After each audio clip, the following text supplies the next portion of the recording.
Today on Blue 58, after the draft comes the rush for undrafted free agents. The Packers grabbed 15 of them. Are any of them any good? We'll try to tackle that question, then try to answer some of your questions about the NFL Draft. Blue 58! Hello and welcome to another episode of Blue 58, the one and only podcast of thepowersweep.com. I am your host, John Meerdink, happy to be with you here for another episode. Episode number 301. After I mentioned it in episode 299, I didn't say anything about it being episode 300 when we actually recorded the thing. Yes, we've done 300 episodes now. It's hard to believe. Every time we get to a round number, I think of we should do something big or noteworthy, and then I don't, partly because what's the point? Because we're just going to do an episode anyway, and partly because I don't know what to do, so we'll just keep going. And maybe by like episode 500, if we're still going then, who knows, we'll figure out something to do. That's another 200 episodes from now. That's a long, long time. Maybe the new co-host will actually be talking by that point. Before we start talking about undrafted free agents, I wanted to take a second to talk about kind of an emerging trend, I think, I would like to head off, at least as far as it goes with this podcast. Just reading through YouTube comments, because that is, I think, where most of the comments actually come in as far as the podcast goes. Get some via Twitter, but it's an easy place for people to offer quick reaction. And reading through those comments the last few days, I'm worried a little bit that people are misunderstanding something that I'm saying about this draft class. I like a lot of the individual players that the Packers got. I, in a vacuum, for example, really like A.J. Dillon. I think he could be a really good player for the Packers. Where that breaks down for me is I have a problem with him in the second round, given where the Packers were going with the rest of their picks and how things shaped up as a whole for the Packers in that draft. That said, I don't want it twisted or misinterpreted as me not liking these guys or seeing this as an opportunity, not for listeners of this podcast, because I don't think anybody who's part of our community does this, but just people who in general are like tagging these guys on social media, going out of their way to make the guys who are drafted feel bad about getting picked in a situation where the fan base didn't want them picked. And that strikes me as a little bit wrong-headed, and I don't want it to feel like I'm doing that, because that's not my intention at all, because I think these guys all deserve to have been drafted in the NFL. Again, maybe not where I would have picked them with the Packers picks, but they all seem like pretty good players. And just because the class as a whole doesn't make sense doesn't mean that they can't be good players. And ultimately, if they turn out to be good, it doesn't really matter where they were drafted anyway. So just leave the guys out of it, like in terms of criticism of the class. And if it seemed like I've been heading down that path, I'm sorry, because that's not how I meant it.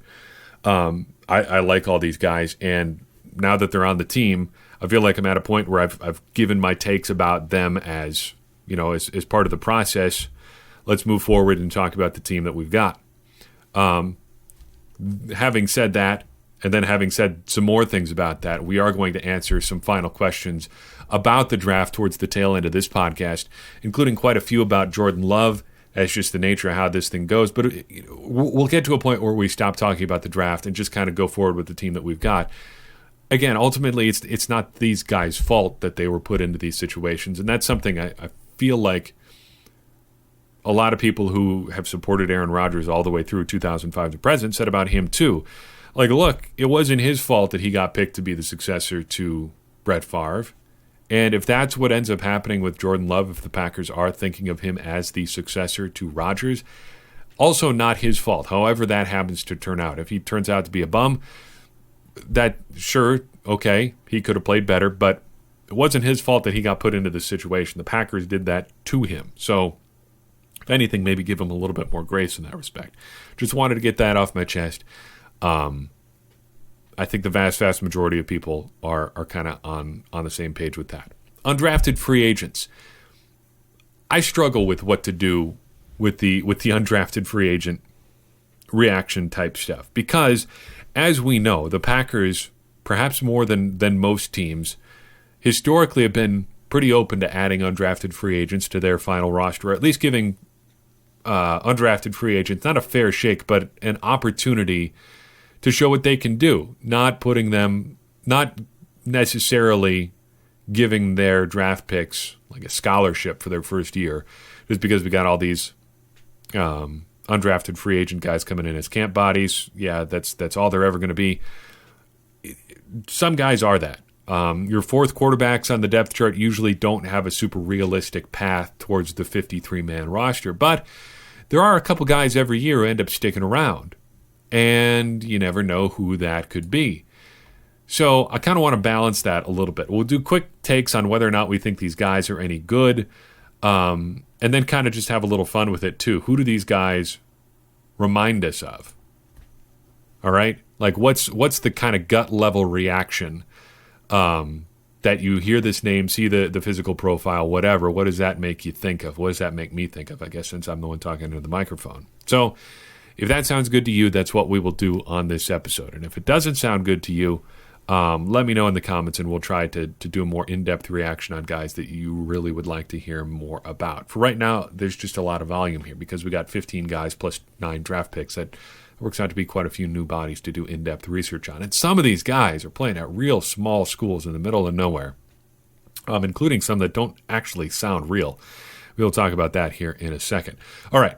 I should also point out that I'm using a lot of the data in this analysis from an article from my colleague Tex Western at acmepackingcompany.com. I will link to that article in the show notes. You can read up on some of these guys to your heart's content. Figure out which one is going to be the next sleeper roster candidate. Is that enough caveats for you? I hope so. Let's get started.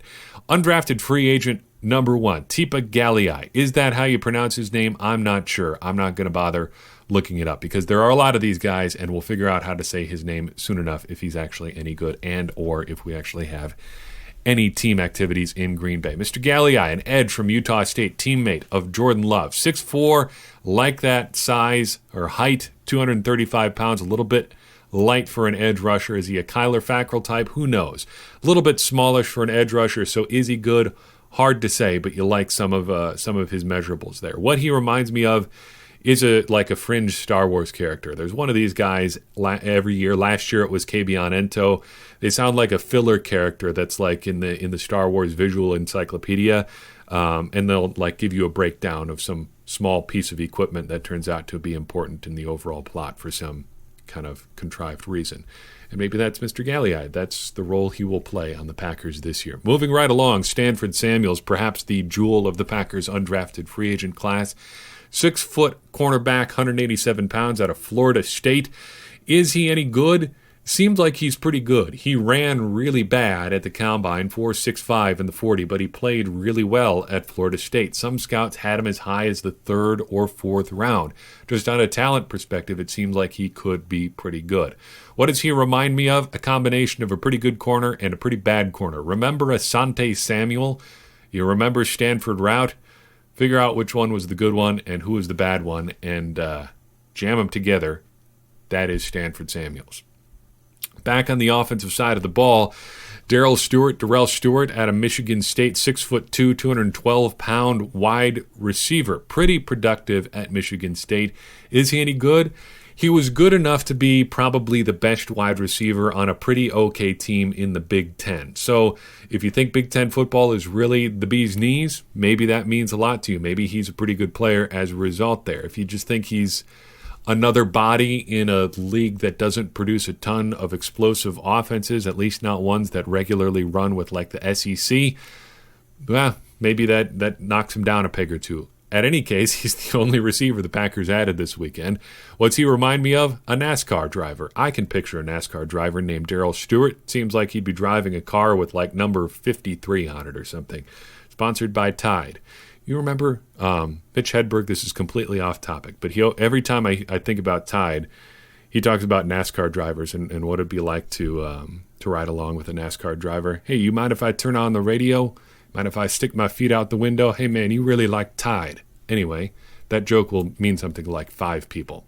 Patrick Taylor, a running back out of Memphis. This, to me, was the undrafted free agent that jumped off the list because he's a guy we talked about in our pre-draft preview podcasts about running backs who may be a fit with the Packers.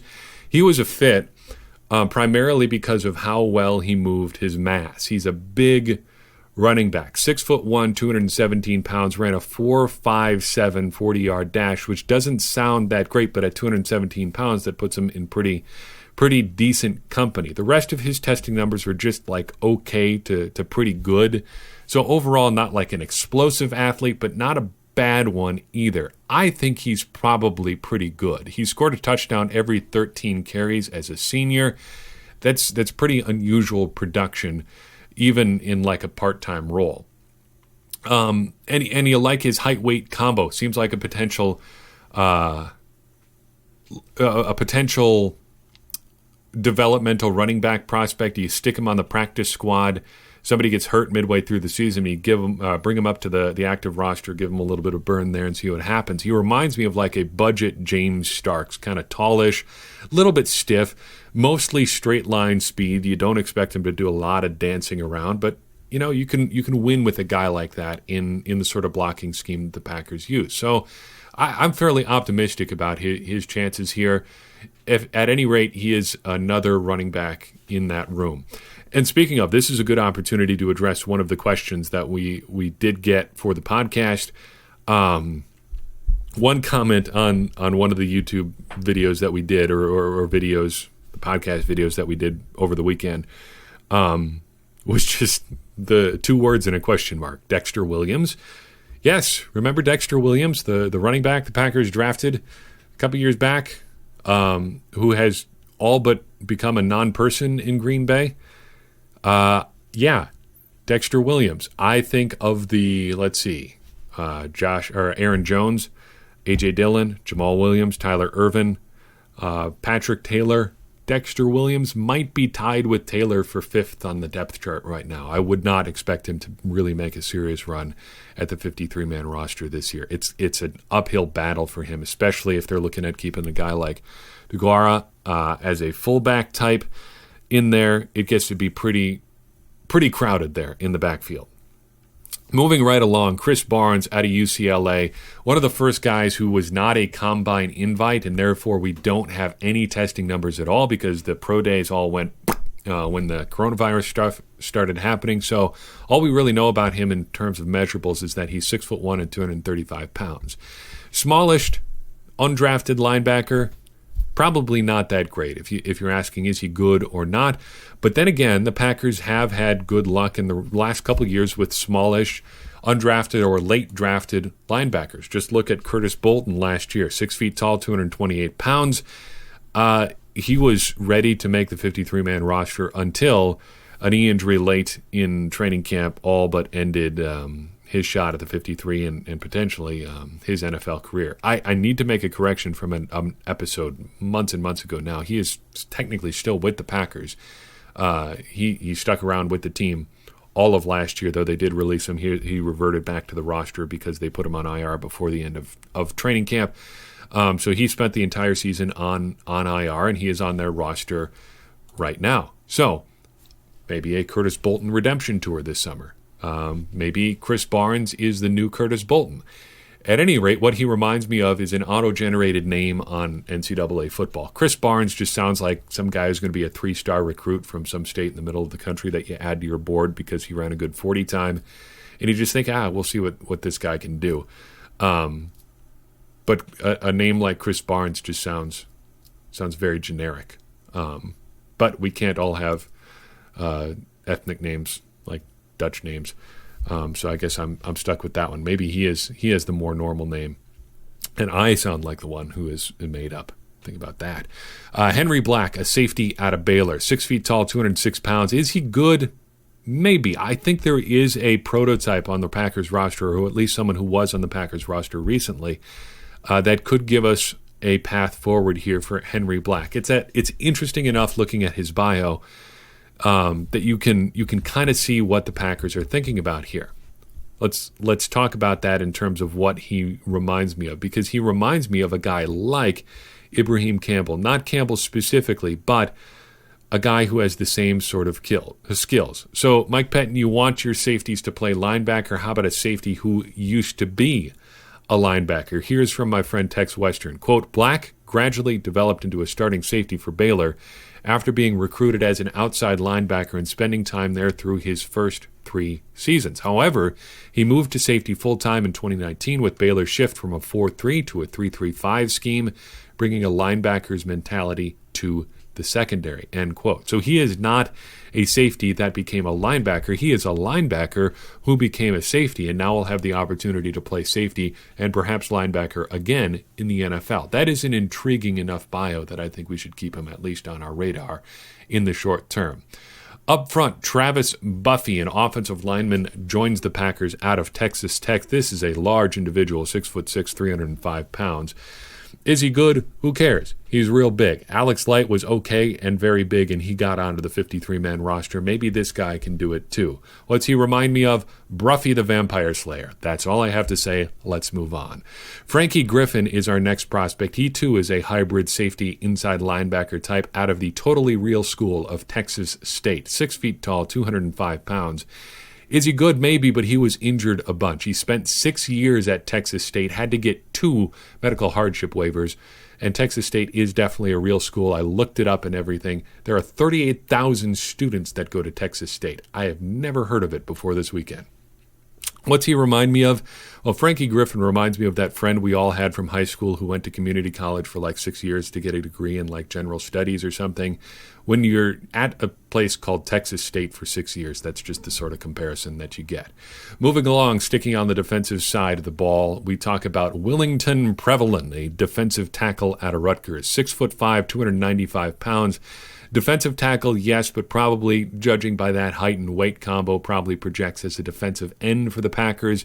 Is he good? Well, he's a 3-time honorable mention Big Ten performer. All Big Ten performer, excuse me. Seems like a pretty good value if you can get a guy like that as an undrafted free agent. Maybe a new Tyler Lancaster type? Who knows?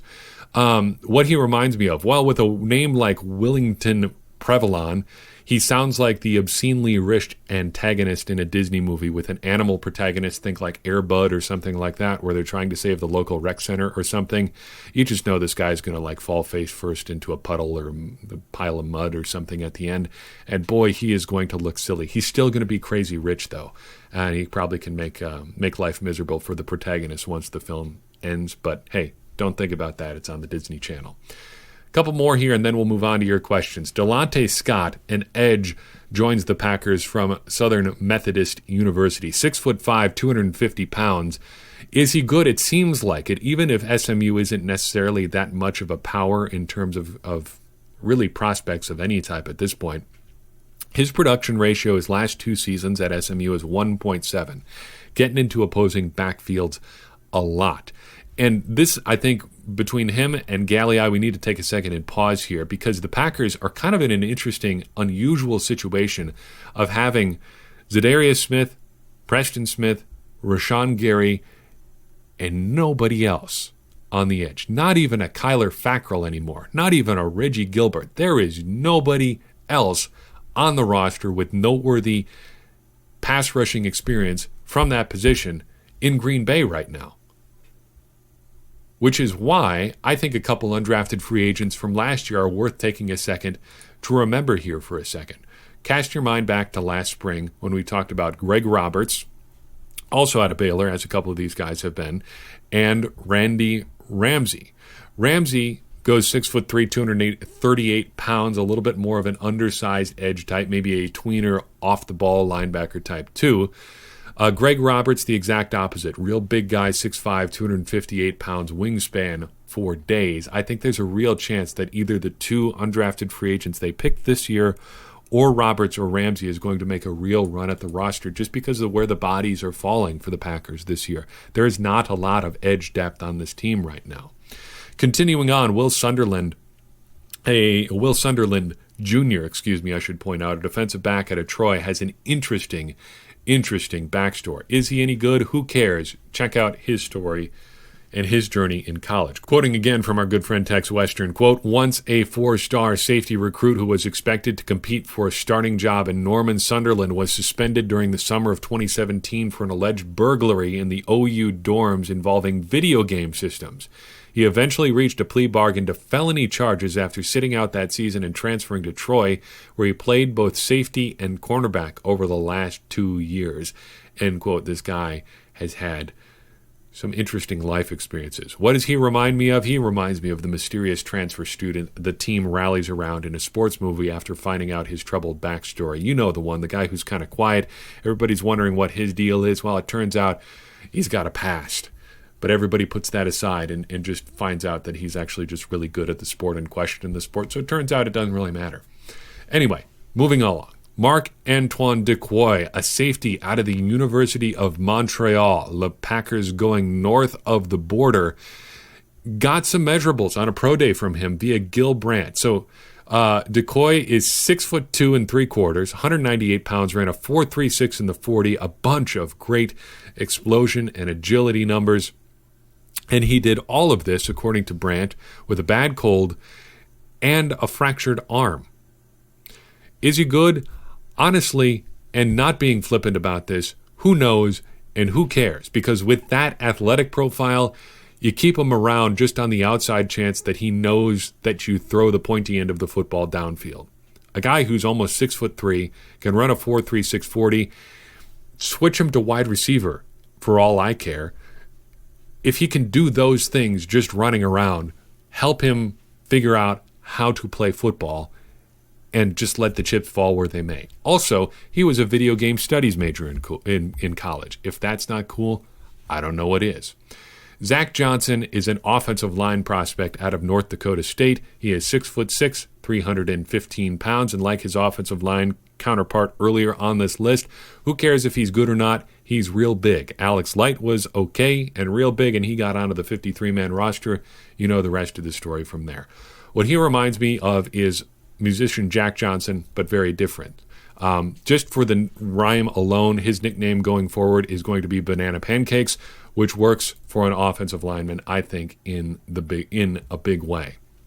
Jalen Morton is a quarterback at a Prairie View A&M, 6'4", 226 pounds. Is he good? Doesn't really matter.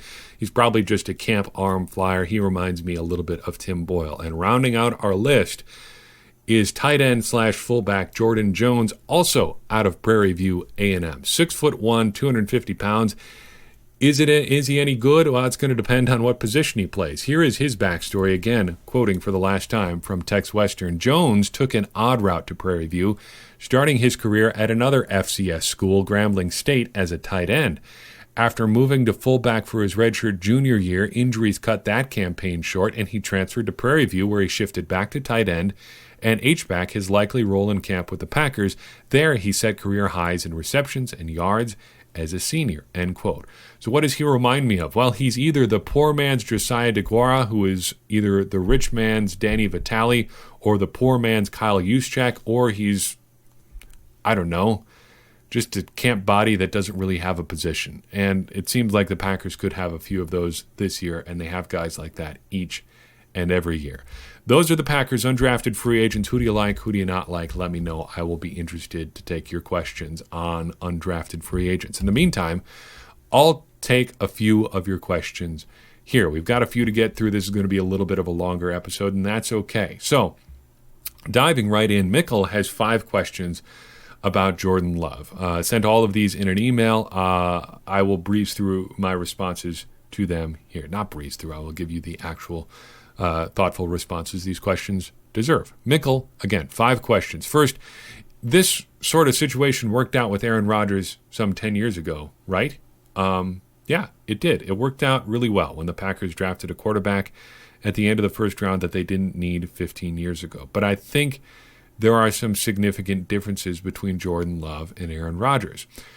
For starters, Rodgers was no worse, at least among the scouting opinions, considered no worse than the second quarterback in the draft. Probably, and it will vary by scout by day, but he and Alex Smith were 1 and 1A. They were right there with each other. Jordan Love was not up there at the top of the class. Many people thought that Aaron Rodgers might be the best player in the whole draft. A lot of people just talked themselves out of him, and he fell to the Packers. But Love was, again, optimistically kind of projected as the fourth best quarterback or so, and maybe a teens, early 20s pick on the high end. There are some significant differences there. So yes, there are some similarities, but we need to point out the differences too. Second question from Mickle. If Jordan Love becomes a starter in his fourth year, then what is the reduced chance of a developmental but talented quarterback becoming a bust by sitting behind a good franchise quarterback for the first couple of years? In your view, how many talented quarterbacks are lost because they started too early? So a few years ago, I would have said that a lot more quarterbacks are lost because they start too early, but I'm not sure that's the case anymore. And I think that's because guys are coming into the league more ready to play than ever and having fewer opportunities to really develop. I think there is some benefit in Love's particular case to sitting, but I think that benefit diminishes pretty quickly. Sitting him for 1 year might be good, but that doesn't necessarily mean that sitting him for 3 years is going to be great. Does that make sense? I think that's kind of how that works. Third question, if Love had been a starter for only the last 1 to 2 years of his rookie contract, how team-friendly might his contract look for years 5 to 9? What does a similar contract extension for the last couple years look like? So I think there's actually a really good example here of a guy who did not perform super well early on, or maybe to make it apples to Love, didn't just get that many opportunities. For starters, we should point out that since Love is a first-round pick, he is going to get a fifth-year option, and if he's any good, the Packers will pick that up. For Love, it looks like the fifth-year option right now projects to about $22 million. That could move around a little bit, but it looks like that's about what it's going to be. That's not a super team-friendly figure. It's more friendly than an extension would probably be, no matter how good he turns out to be. The problem is, if he looks like he's going to be any good at all, it really isn't going to matter how long he sits because quarterbacks are just expensive, and Ryan Tannehill is a perfect archetype for how that can work out. He was pretty bad, let's even say average to slightly above average at times in Miami. Did not get an extension there. Came to Tennessee on a discount, but then, after being competent for like half a season, gets an extension for 4 years averaging $29.5 million per year. That is pretty expensive. And I think that's what you're looking like on the low end if Jordan Love gets a chance to start in year 4 or whatever and turns out to be pretty good. Packers will then either have to do that extension or do the franchise tag dance for a couple years. Neither one is going to be super affordable. Fourth, how hard is it to get a franchise quarterback with late first-round picks we would expect the Packers to have in the coming 3 years? How many franchise quarterbacks have been selected in the last 10 to 20 years after the mid-first round? Well, Aaron Rodgers is the perfect example there. Patrick Mahomes kind of falls into that mid-first round sort of range. In the 20s to 30s, Lamar Jackson is a good example. So just a few in the last few years, a couple in the last few years. But generally speaking, and I've spoken to this before, I think it is easier than people are painting it to get a guy who projects as a franchise quarterback late in the first round or early in the second round. The names we've talked about recently, Paxton Lynch, Deshaun Kaiser, Lamar Jackson, Drew Lock, obviously not all of those guys have worked out. In fact, fewer than half of them have worked out. But there are the guys with that sort of skill set. I think it's important to remember overall that if you're looking at that quarterbacks taken in the first round, and we'll round down to the early second there too, I think it's about a 50% bust rate. Half these guys or so turn out to just be unable to play at an NFL level, like right out of the gate.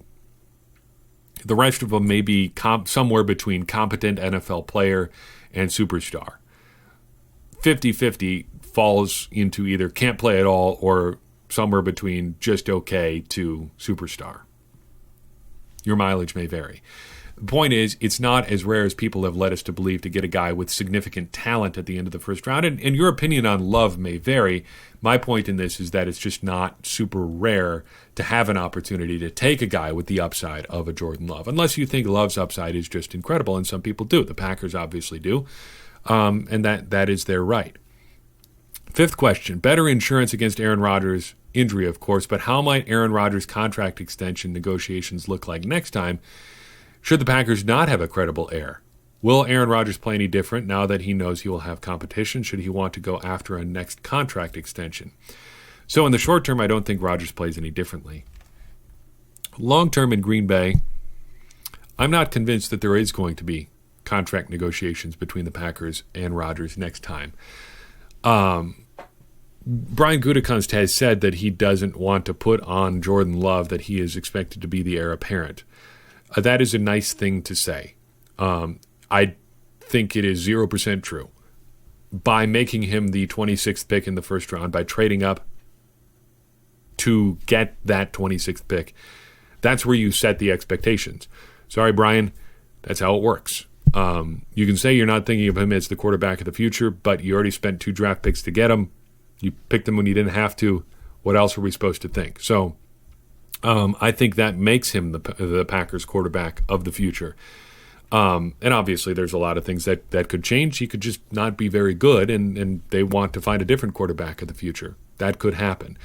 I don't think the Packers are really interested in exploring what it could cost to keep Aaron Rodgers at this point beyond his current contract. That is a long way down the road. So I don't think they're even thinking about that right now. And when he does come up for a contract again, I think he'll be entering his age 41 season, and you're probably at year-to-year territory at that point, or 2-year deals that are functionally 1-year deals where you have a convenient out for the team after the first round. Hopefully that answers your questions, Mikkel. If I did not get to them or answer them sufficiently, please let me know.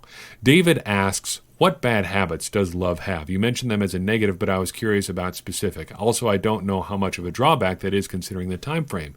Neuroplasticity for the win. Well, in short, I think there are 2 significant bad habits that Love has. I worry about his feet and his consistency in decision-making.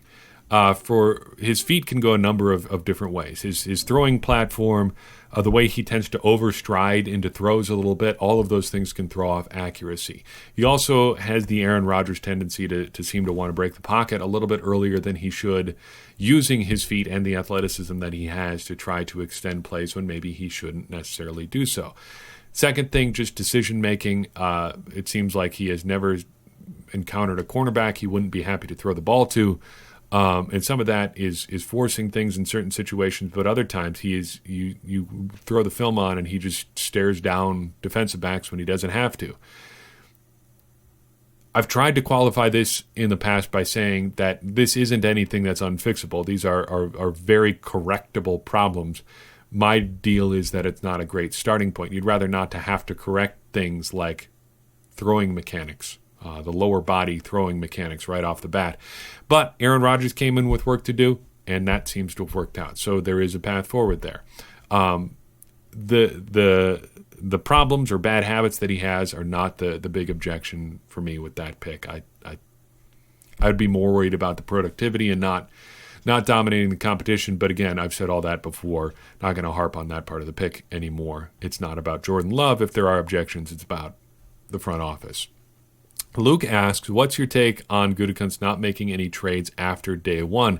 Seems a lot more passive than expected. I was quite surprised. I thought and even predicted that he would try to move, especially with picks 208 and 209 coming back to back. It sounds like he made an attempt to get up in the second round with the run on receivers working out, but couldn't get it done. I was very surprised overall that he stuck with what they had, but he probably just didn't have the capital to get it done. After giving up that 4th round in the Love pick. You can envision a situation where he would trade pick, 62 that they had, 64, plus that 4th rounder to move up into the middle of the second round and grab, maybe a Chase Claypool or somebody like that. But without that 4th round pick, you look at having to give away the entire back half of your draft to move up, and that is not a super great value, or dip into next year's picks, and that's not necessarily a great decision either.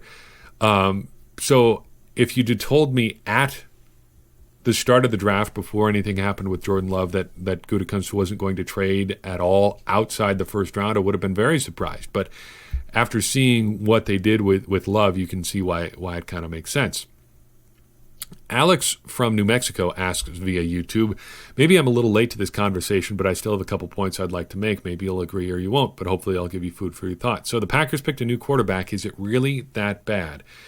How many times have we sat down as the season dwindled down to the big emptiness of another offseason as Aaron Rodgers got hurt and we screamed to the TV, get another quarterback. Now that it happened, it seems people are all up in arms. Really? And he goes on to ask further questions about Love as sort of a fill-in for Rodgers should he become injured. And that is a fair point. The Packers have been without a good backup quarterback for essentially the entire Aaron Rodgers era. The last good backup quarterback they had was Matt Flynn, and the functional Matt Flynn years are almost an entire decade away at this point. Just look at it. Look at the calendar. 2013, Aaron Rodgers' first collarbone injury, 7 years ago already. And his 2011 great year at the end, or game at the end there is 9 years ago. He was drafted a dozen years ago. It starts getting depressing.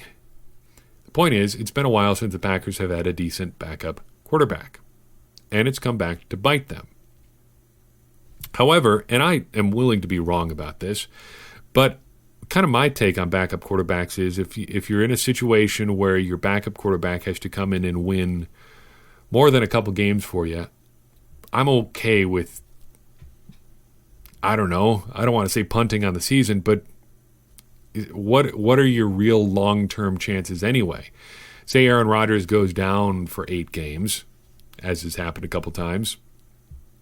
What are the Packers' real chances when he comes back? I mean, just look at 2017. He breaks his collarbone, and he comes back, and he was not ready to come back. If the Packers had managed to win a couple games while he was gone, and they'd been in better position when he did come back, what is the real long-term prognosis there? What can the Packers really do with Aaron Rodgers playing at 70% of himself, 65% of himself? That Carolina game in 2017 was not good.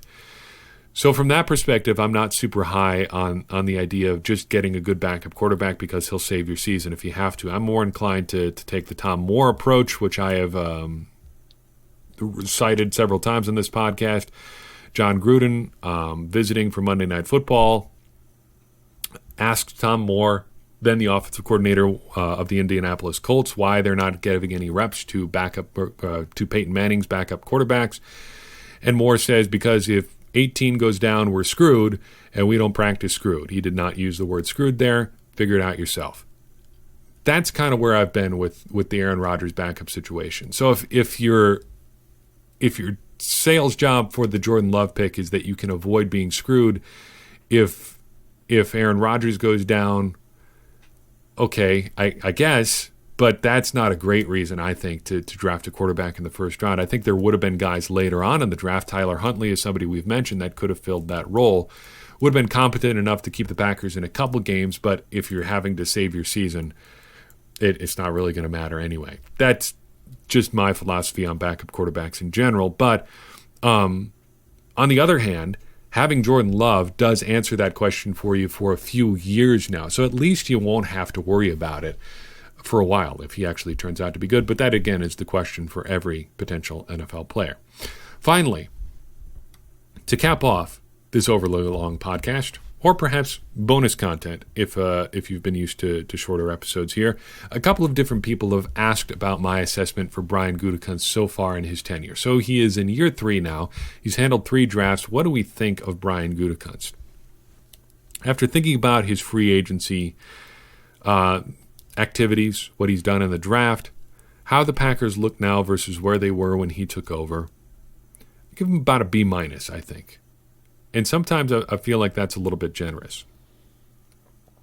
Given where the Packers were when he took over, I think they are better in some areas, but worse in others.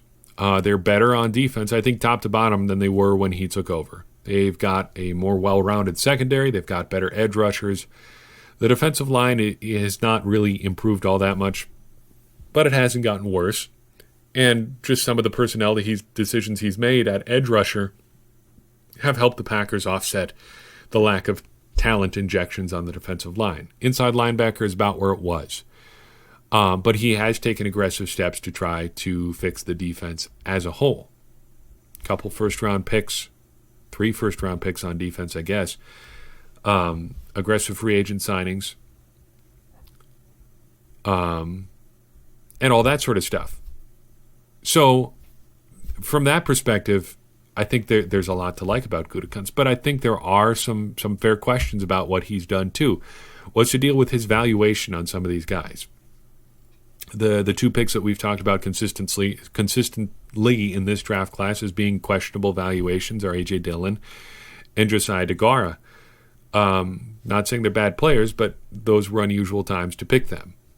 Jimmy Graham getting a top-of-market free agent deal. Muhammad Wilkerson looked fair to middling on the deal he was on at best. Dean Lowry's extension, not looking great. The overall handling of the wide receiver position. It's one thing to be set on your guys. It's another to only add 3 day 3 picks and Devin Funchess and a Canadian Football League player to your receiver room over 3 years. Overall, I think it comes out to a B-. Pretty solid grade among the NFL as a whole, I think. But I think there is significant room for improvement, and I'm not sure how much improvement we are going to see from Gutekunst over the remainder of 2020. But he's got a legacy pick now, and that could largely define his tenure in Green Bay. So I've got for you in this episode. Hope you appreciated the longer one. Got to throw these out there every now and then. Because sometimes we run a bit short and want to make sure you're getting value for the time you're investing in the show.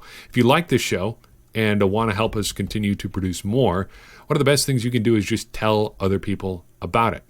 Share it with somebody you think would get something out of it. That helps us grow the tent and keep this conversation around the Green Bay Packers going, because that, for my money, is the best way to help everybody become smarter Packers fans. And as I always say, smarter Packers fans are better Packers fans, and better Packers fans are what we all want to be.